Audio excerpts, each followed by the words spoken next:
And here with reaction to all of this is the co-author of the Post-American Presidency and the director of JihadWatch.org, Robert Spencer, and the president of the World Muslim Congress, Michael Ghouse, is back with us. Good to see you.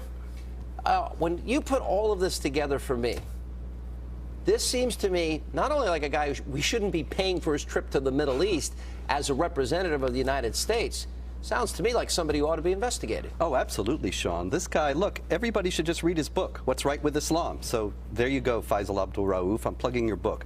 But the reality is that in his book, he openly calls for Islamic law. He defends it. He never rules out the aspects of it that restrict the freedom of speech. As a matter of fact, he calls for free speech restrictions in the U.S. And I think that that is enlightening in itself in light of all the abuse that he's heaped on people who oppose this mega mosque at Ground Zero. You know, we're holding another rally on 9/11 against the mosque, and we're doing it because we believe in American principles, and he clearly denies those principles and clearly is in favor of a draconian form of Islamic law.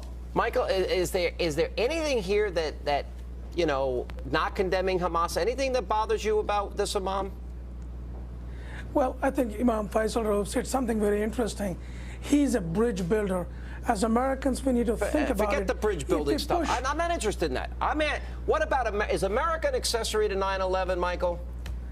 Absolutely not. Is Osama bin Laden made in the USA? Well, I think our policies, we encourage the Taliban. We created Taliban in Afghanistan to fight against the Soviets. In fact, I believe President Reagan So, Michael, do you hailed him think as there a should hero. be Sharia in the United States? Do you think there should be restrictions on the freedom of speech? Well, first of all, let me acknowledge a few things.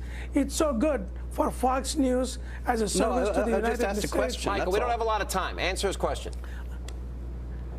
What is it, Robert? It was a very simple question. Do you believe, along with Faisal Abdul Rauf, that there should be restrictions on freedom of speech and Sharia Islamic law in the United States with the stonings and the amputations and the oppression of women and the warfare against unbelievers? First of all, freedom of speech is the most honorable things. No restrictions. So you disagree with Faisal Abdul Rauf? I did not agree with him. Great. Freedom of speech must be honored. And again, Sharia law, Robert, you know you are an expert and on the you subject. denounce Hamas as a terrorist group. It. I'm sorry? And you denounce Hamas as a terrorist group then, as well? Hamas is a terrorist group, absolutely, for what they have sent. But again, so how can you support this Imam? What he is doing is building bridges.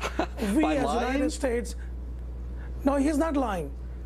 Well, Where wait do a you come minute. up I'm with that confused line? then, because if he's for Hamas and he's against freedom of speech and he's for Sharia and you're against all those things that he's for and you're for all those things that he's against and yet you support him, it just doesn't add up.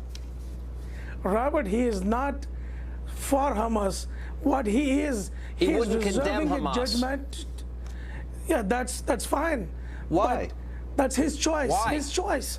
He's got the freedom to Hamas say. blows people up in restaurants and on buses, and how could any decent person support a group like that or refuse to condemn a group like that? Absolutely, because if he also condemns Hamas, he will lose the ability to negotiate with the terrorists. Oh, and so he has to bring peace. appease the terrorist. It's not the question of appeasing, Robert.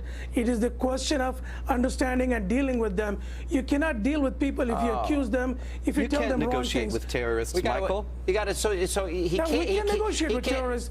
So he's got to be nice to them.